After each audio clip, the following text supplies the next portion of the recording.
Bismillahirrahmanirrahim. Ma'asyiral muslimin yang dimuliakan Allah Subhanahu wa taala. Kita tahu bahwa Allah Subhanahu wa taala telah berfirman di dalam Al-Qur'anul Karim bagaimana Allah Subhanahu wa taala mensifatkan sedemikian rupa keindahan surga, dan juga Nabi sallallahu alaihi wasallam juga demikian. Saya sebutkan satu riwayat daripada Abi Hurairah radhiyallahu anhu. Nabi sallallahu alaihi wasallam bersabda, "A'dadtu li'ibadis salihin ma la 'ainun ra'at wa la udhunun sami'at wa la khatara 'ala qalbi bashar. Waqra in syi'tum fala ta'lamu nafsum ma ukhfiya lahum min qurrati a'yun jazaa'an bima kanu ya'malun." Dari Abu Hurairah radhiyallahu an, Nabi sallallahu alaihi wasallam bersabda, Allah Subhanahu wa taala berfirman dalam hadis qudsi, "Aku telah sediakan bagi hamba-hambaku yang saleh kenikmatan-kenikmatan di sorga yang tidak pernah dilihat mata, didengar telinga, bahkan terlintas pun di benak manusia tidak bisa. Maka bacalah kalau kalian berkehendak, fala ta'lamu nafsum ma ukhfiya lahum min qurrati a'yun jazaa'an bima kanu ya'malu." Dan jiwa tidak mengetahui apa yang Allah sembunyikan kepada mereka dari kenikmatan yang merupakan penyejuk mata sebagai balasan terhadap apa yang mereka kerjakan di dunia. Artinya, sebagaimana kalangan laki-laki diberikan nikmat yang tidak terlihat mata, tidak terdengar telinga, bahkan terlintas pun tidak bisa, saking nikmatnya, maka para wanita juga kurang lebih sama seperti yang Allah anugerahkan kepada laki-laki. Ma'asyiral muslimin yang dimuliakan Allah Subhanahu wa taala. Di dalam hadis Nabi sallallahu alaihi wasallam, Nabi sallallahu alaihi wasallam mengatakan, "Idza shallatil mar'atu khamsaha wa shamat syahraha wa hasanat farjaha wa ata'at zawjaha qila laha udkhulil jannata min ayyi abwabil jannati syi'ti." Wa fi riwayatin min abwabis samaniyati syi'ti. Kata Nabi sallallahu alaihi wasallam, apabila seorang wanita melaksanakan salat 5 waktu, menjaga puasa Ramadan, berusaha untuk menjaga kemaluannya, taat kepada suaminya, maka akan dikatakan kepada wanita tersebut, "Masuklah engkau ke dalam sorga dari pintu-pintu sorga sesuai dengan kehendakmu." Dalam riwayat, dari 8 pintu sorga sesuai dengan kehendak. Ma'asyiral muslimin yang dimuliakan Allah Azza wa Jalla. Tentu kalimat udkhulil jannah min ayyi abwabi al-jannati syi'ti. Masuklah wahai para wanita ke dalam sorga dari pintu-pintu sorga sesuai yang kau kehendaki. Ini adalah bentuk takrim, kemuliaan dan juga tasyrif, keagungan bagi para wanita-wanita yang ditakdirkan Allah masukkan ke dalam sorga. Kenapa kemudian Nabi SAW menyebutnya di antara 4 perkara yang memudahkan wanita masuk sorga? Pertama, menjaga salat, yang kedua menjaga puasa, yang ketiga menjaga kemaluannya, dan yang keempat taat kepada suaminya. Karena ini disebut ummahatu af'alil khair. Bagi wanita, perbuatan 4 perkara ini termasuk induk daripada kebaikan. Artinya kalau seorang wanita menjaga salatnya, menjaga puasanya, menjaga kehormatannya, menjaga suaminya, maka perkara-perkara lain pasti akan lebih dijaga lagi. Kalau induk kebaikan ini sudah dilakukan, maka cabang-cabangnya akan memudahkan bagi wanita untuk melakukannya. Maka kenapa 4 perkara ini menentukan wanita itu masuk surga dan tidaknya masuk surga? Kan dalam sebuah hadis, ketika Nabi SAW diperlihatkan neraka, rupanya kebanyakan penghuninya adalah kaum wanita. Ma'asyiral muslimin wal muslimat rahimani wa rahimakumullah. Sebagaimana Allah Subhanahu wa taala memberikan kenikmatan kepada laki-laki, maka begitu juga Allah Subhanahu wa taala memberikan kenikmatan yang sama kepada para wanita di surga. Allah Subhanahu wa taala berfirman, "Wa man ya'mal minas salihati min dzakarin aw untha wa huwa mu'minun fa ulaika yadkhulunal jannata wa la yudlamuna nakira." Barang siapa yang beramal saleh, baik perempuan ataupun laki-laki, atau laki-laki baik laki-laki atau perempuan, dan dua-duanya beriman kepada Allah, maka mereka akan dimasukkan ke dalam sorga dan mereka tidak akan mendapatkan perlakuan kezaliman. Dan dalam ayat yang lain Allah mengatakan, "Man 'amila salihan min dzakarin aw untha wa huwa mu'minun falanuhyiyannahu hayatan thayyibah wa lanajziyannahum ajrahum bi ahsani ma kanu ya'malun." Barang siapa yang beramal saleh, baik dia laki-laki atau perempuan, dan kedua-duanya beriman kepada Allah, maka kami akan berikan kehidupan yang indah dan kami akan balas mereka dengan sebaik-baik balasan sebagaimana apa yang sudah mereka kerjakan di dunia. Dan dalam ayat yang lain juga Allah mengatakan, "Man 'amila sayyi'atan fala yujza illa mithlah wa man 'amila salihan min dzakarin aw untha wa huwa mu'minun fa ulaika yadkhulunal jannah yurzaquna fiha bighairi hisab." Barang siapa yang beramal keburukan tidak akan dibalas kecuali dengan keburukan yang sama. Tetapi barang siapa yang beramal saleh dari kalangan laki-laki dan perempuan dan dia beriman, maka mereka akan masuk ke dalam sorga. Mereka akan diberikan rizki tanpa batas. Artinya ada yang bersyirikat antara kenikmatan laki-laki dan kenikmatan perempuan. Apa yang diberikan kepada laki-laki juga diberikan kepada perempuan. Dan dua-duanya kenikmatan yang tidak bisa dilihat mata, didengar telinga, terlintas di pikiran manusia pun tidak. Saking nikmatnya sorga itu. Ma'asyiral muslimin yang dimuliakan Allah subhanahu wa ta'ala. Maka kaedahnya, sebagaimana disebutkan oleh para ulama, ketika Allah subhanahu wa ta'ala menjanjikan kepada laki-laki yang beriman dan juga wanita-wanita yang beriman dengan sorga yang penuh dengan kenikmatan dan balasan pahala dari kemurahan Allah subhanahu wa ta'ala, maka apapun yang tertetapkan dari kenikmatan bagi seorang mukmin laki-laki, maka itu juga masuk kepada kenikmatan kepada seorang wanita yang beriman, kecuali apa yang dikhususkan secara dalil. Contohnya, yang dikhususkan dengan dalil adalah ketika laki-laki diberikan banyak bidadari di sorga, dan tidak sebaliknya bagi perempuan diberikan banyak para suami di sorga. Ya, karena ada kekhususan dalil. Lalu, apa alasannya? Kenapa pula kemudian Allah subhanahu wa ta'ala memberikan semangat khususnya laki-laki agar berusaha untuk masuk ke dalam sorga dengan beramal saleh, kemudian menjadikan sorga rindu kepada mereka dengan dibentangkan panjang lebar dalam Al-Quran soal keindahan bidadari, dan tidak sebaliknya. Di dalam Al-Quran Allah subhanahu wa ta'ala tidak pula menyebutkan satu wanita memiliki banyak laki-laki. Maka jawabannya, pertama, la yas'al amma yaf'al wahum yus'alun. Jangan tanya apapun yang Allah lakukan, tapi kitalah makhluknya yang akan ditanya oleh Allah subhanahu wa ta'ala. Tidak perlu tanya kenapa. Tetapi walaupun demikian kita akan mencoba mencari hikmah. Kenapa wanita tidak dijanjikan sebagaimana janji bagi laki-laki dengan banyaknya bidadari, dan wanita tidak dijanjikan dengan banyaknya laki-laki? Ini jawabannya. Pertama, jangan tanya apa yang Allah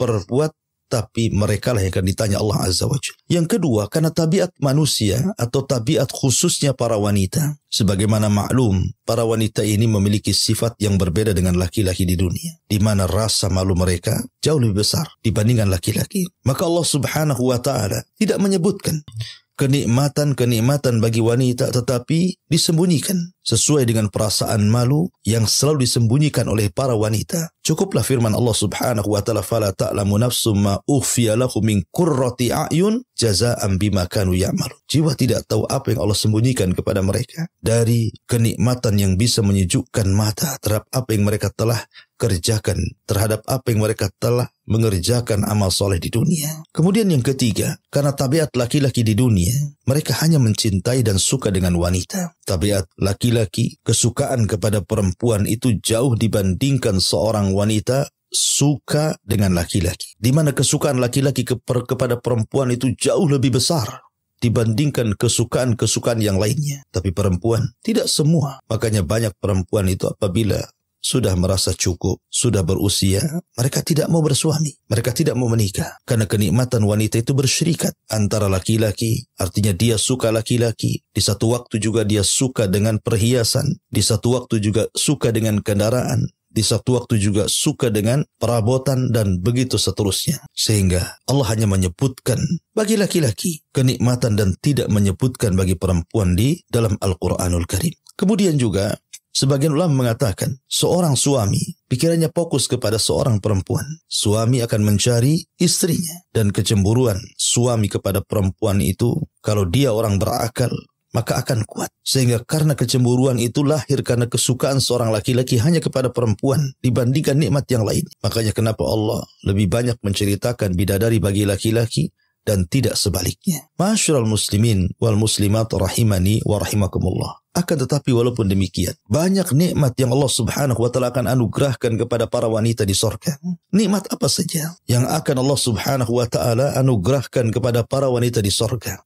Pertama, para wanita di surga, mereka akan jauh lebih indah, jauh lebih cantik, jauh lebih mulia, jauh lebih indah dibandingkan para bidadari itu sendiri yang ada di surga. Padahal Nabi SAW mengatakan, walau anna imra'atan min nisa'i ahlil jannah ittala'at ilal ardi la adha'at ma bainahuma wa la mala'at ma bainahuma rihan wa la nasifuha yakni al-khimar khairun minat dunya wa ma fiha. Kalau seandainya seorang wanita bidadari sorga muncul ke dunia, maka dia akan menyinari antara bumi dan langit dan akan memenuhi bau yang sangat harum semerbak antara bumi dan langit, dan sungguh kerudung wanita-wanita sorga jauh lebih baik dibandingkan dunia dan isinya. Rawahul Bukhari.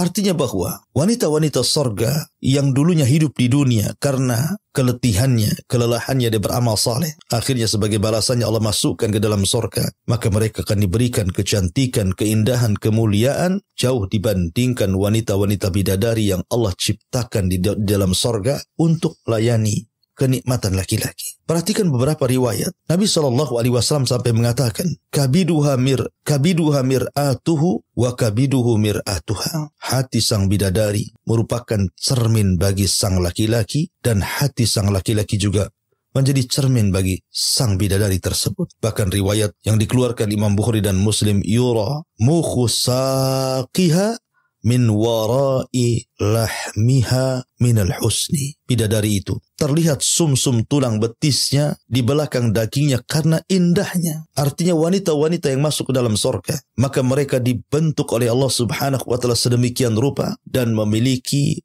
kebaikan akhlak dan keindahan tubuh. Allah subhanahu wa ta'ala mengatakan di dalam Al-Quranul Karim, minhunna khairatin hisan. Sesungguhnya mereka para wanita itu akan diberikan khair, kebaikan akhlak, dan juga hisan, keindahan, kecantikan yang tidak didapati di dunia. Bahkan saking indahnya para bidadari sorga itu, sampai Allah subhanahu wa ta'ala mengatakan ka'annakunnal yakutu wal marjan. Seakan-akan para bidadari itu permata-permata yakut dan juga mutiara. Sampai Qatadah mengatakan rahimahullahu ta'ala, fi safai yakuti wa bayani lu'lu. Para bidadari itu seperti permata dalam hal bening tubuhnya dan seperti mutiara dalam hal putih warnanya. Bahkan dalam ayat yang Allah mengatakan ka'annahunna baydun maknun, seakan-akan mereka adalah telur yang tersimpan dengan sangat baik. Artinya mutiara-mutiara putih yang tersimpan. Itulah sampai kinayah Al-Quranul Karim menggambarkan bidadari sorga itu luar biasa. Mereka suci, suci lahir,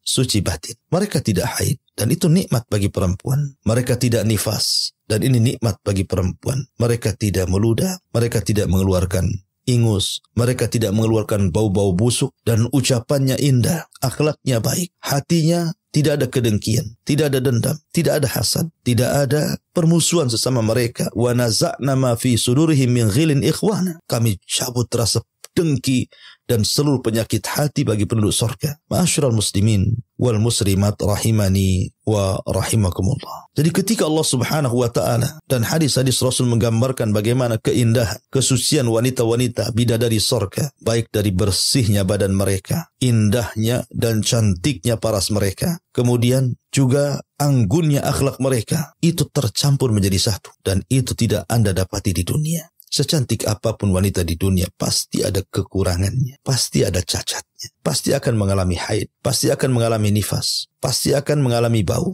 dan begitu seterusnya. Tapi ini tidak terjadi pada bidadari sorga. Kembali bahwa apabila bidadari saja sedemikian rupa keindahannya, bagaimana wanita-wanita dunia yang masuk ke dalam sorga yang jauh lebih indah dibandingkan bidadari tersebut. Kemudian di antara kenikmatan wanita di sorga, mereka tidak pernah menjanda. Mereka akan terus perawan. Abdullah bin Abbas radhiyallahu anhu menceritakan ada seorang nenek-nenek datang kepada Rasulullah. Kemudian mengatakan, ya Rasulullah, adakah nenek-nenek sepertiku di sorga? Rasul, tidak ada. Tidak ada di sorga itu yang namanya nenek-nenek. Maka sang nenek ini pun pulang dan menangis sedih, dikiranya dia tidak akan masuk sorga. Kalau di sorga tidak ada nenek-nenek. Maka Rasul mengatakan, katakan kepada nenek itu, maksudnya di sorga itu tidak ada orang tua. Di sorga itu semua muda. Di sorga itu semua perawan. Tidak ada nenek yang masuk ke dalam sorga. Karena Rasul mengatakan, ma fil jannati azab. Artinya, di sorga tidak ada yang azab. Tidak ada yang sendirian, pasti ada pasangan. Termasuk juga sang nenek juga akan mendapatkan pasangan, karena di sorga itu juga tidak ada nenek-nenek. Semua usia penduduk sorga itu mau laki-laki perempuan antara 33 sampai 34 tahun. Artinya, kenapa tidak dirubah bentuk mereka? Kenapa mereka tidak menjadi tua kemudian keriput sebagaimana penduduk sorga? Supaya tidak ada ghirah, kecemburuan. Tidak memancing kecemburuan satu dengan yang lainnya. Ma'asyiral muslimin yang dimuliakan Allah Subhanahu wa ta'ala. Kemudian juga di antara nikmat yang Allah Subhanahu wa ta'ala berikan kepada para wanita, selain daripada diberikan kesucian lahir batin, kemudian juga mereka senantiasa perawan, mereka tidak pernah kemudian menjadi janda, mereka pun akan diberikan apapun yang mereka minta dari kesenangan-kesenangan yang tidak pernah terbayang di dunia. Apakah penduduk sorga itu juga wanita-wanitanya bisa melahirkan? Karena ada sebuah riwayat yang dikeluarkan al-Imam At-Tirmidzi dari Abi Sa'id Al-Khudri radhiyallahu anhu. Nabi SAW bersabda, al-mu'min idza ishtahal walad fil jannah kana hamluhu wa wad'uhu wa sinnuhu wa shababuhu wa kibaruhu fi sa'atin kama yashtahi. Seorang mukmin apabila menghendaki anak di sorga, maka hamilnya, lahirnya, usianya, muda dan tuanya itu hanya sekejap saja dan tidak ada kesulitan. Tidak seperti wanita-wanita di dunia, ketika mereka mengandung saja sudah kesulitan luar biasa. Ketika meregang hendak melahirkan seolah-olah pertaruhan antara dia dan nyawanya. Ketika sudah lahir dia harus menyusuinya. Tapi di sorga tidak. Allah mudahkan semuanya. Tapi riwayat ini memang dikritik para ulama. Apakah wanita di sorga bisa melahirkan? Maka kata Imam Ibnul Qayyim rahimahullahu ta'ala. Pertama, hadis yang tadi dibaca oleh ana bahwa hadis itu diperbincangkan tentang riwayatnya. Yang kedua, bahwa Allah Subhanahu wa ta'ala mengatakan walahunna fiha azwajum mutahharah, dan bagi mereka para laki-laki di sorga itu memiliki pasangan-pasangan yang bersih. Kalau seseorang kemudian melahirkan, tentu bisa saja terkena haid, terkena nifas, terkena kotoran. Sementara di sorga itu tidak ada orang haid, tidak ada orang nifas, dan tidak ada kotoran. Semua bersih. Kemudian yang ketiga, Allah jadikan kehamilan dan juga kelahiran itu digandengkan dengan sperma dan juga dengan haid. Apabila orang hamil, berhentilah darah haid, dan haid itu menjadi nutrisi bagi si janin. Dan itu tercipta dari sperma. Sementara di sorga itu tidak ada yang mengeluarkan sperma. Sebab kalau seandainya seorang di sorga itu mengeluarkan sperma, berarti nikmat terbatasi. Karena ketika sudah keluar berarti sudah terbatasi kenikmatannya. Makanya biar nikmat itu daim terus menerus, merasakan nikmat luar biasa. Makanya hubungan mereka antar suami istri di sorga tidak sebagaimana hubungan di dunia. Apabila seorang suami atau istri sudah mengeluarkan sperma, maka hilanglah nafsunya. Di sorga tidak demikian. Sehingga kalau seandainya kata Imam Ibnul Qayyim, Allah menjadikan ada kehamilan, ada kelahiran, berarti ada haid, ada sperma, dan begitu seterusnya. Kemudian yang nomor 4, bahwa Nabi SAW bersabda, la yazalu fil jannati fadlun hatta yunshi'ullahu laha khalqan fayuskinahum fadlal jannah. Akan senantiasa di sorga itu keistimewaan yang Allah Subhanahu wa ta'ala bangun, diberikan kepada manusia. Kemudian walaupun seandainya seorang tidak punya anak, maksudnya begitu, tetap ada kenikmatan yang bisa tergantikan. Karena di sorga itu ada anak-anak kecil. Dari anak-anak yang ketika di dunia meninggal sebelum balik, maka mereka akan wildanu mukhalladun yatufuna bi aqwabin wa abarika wa ka'sim min ma'in. Ada anak-anak kecil yang meninggal belum balik, baik anak orang kafir atau anak orang yang beriman, maka mereka akan menjadi anak-anak di sorga dan lucu-lucu, dan itu sebagai pengganti dari anak-anak dunia. Kemudian juga bahwa bisa juga dikatakan bahwa Allah Subhanahu wa taala berfirman, walladzina amanu wattaba'athum dzurriyyatuhum biimanin alhaqna bihim dzurriyyatuhum, dan orang-orang yang beriman kemudian diikuti keturunan mereka dengan iman, maka kami akan gabungkan keturunan mereka di akhirat. Kalau seandainya ada keturunan di akhirat, tentu mereka jauh lebih baik, lebih mulia dibandingkan keturunan kita di dunia. Kenapa? Karena mereka tidak pernah bermaksiat sama sekali. Ini mustahil. Ya. Kemudian juga alasan yang terakhir bahwa sorga itu bukan tempat berkembang biak manusia. Tidak sebagaimana di dunia. Maka dari alasan-alasan ini, wanita di sorga tidak akan melahirkan. Tetapi kalaupun seandainya mereka punya atau menghendaki anak, maka Allah akan anugerahkan kepada mereka. Karena apapun yang kita kehendaki ada di sorga. Ma'asyiral muslimin wal muslimat rahimani wa rahmakumullah. Untuk pembahasan terakhir, saya ingin membahas tentang 6 perkara secara singkat tentang wanita-wanita yang mereka masuk ke dalam sorga. Itu ada 6 perkara atau 6 keadaan. Pertama, seorang wanita meninggal dan belum menikah. Apakah dia akan menikah di sorga? Yang kedua, seorang wanita meninggal setelah diceraikan oleh suaminya dan dia belum menikah dengan laki-laki lain, apakah juga akan menikah di sorga? Memiliki pasangan di sorga. Kemudian yang ketiga, seorang wanita yang meninggal, kemudian dia menikah. Sebelum meninggal dia menikah. Tapi Allah takdirkan suaminya tidak masuk ke dalam sorga. Mungkin karena kekufurannya, karena maksiatnya, sehingga terpisah suami istri ini. Yang satu istrinya ke sorga, yang satu pula suaminya ke neraka. Bagaimana sang istri ini? Apakah dia akan menikah lagi di sorga, ataukah menunggu suaminya dikeluarkan di neraka? Kalau memang Allah takdirkan tidak dikekalkan di dalamnya. Kemudian yang keempat, seorang wanita yang meninggal setelah suaminya. Jadi, antamuta ba'da zawajiha. Wanita mati duluan sebelum laki-laki. Kemudian laki-laki ini menikah lagi. Apakah juga si istri itu akan tetap juga, kalau seandainya Allah takdirkan suaminya masuk surga, akan tetap menjadi suami, ataukah dia boleh menikah lagi dengan laki-laki dari penduduk surga? Kemudian yang kelima, suaminya meninggal. Kemudian si istri ini tidak menikah lagi terus sampai dia meninggal. Mungkinkah kemudian dia akan kembali kepada suaminya? Dan yang terakhir, seorang suami meninggal, maka si istri ini kemudian menikah lagi dengan laki-laki yang lain yang bukan suaminya. Karena suami sudah meninggal, dia menikah lagi dengan suami yang kedua. Bagaimana statusnya? Apakah dia di sorga dengan suami yang pertama ataukah suami yang kedua? Kalau dua-duanya masuk sorga.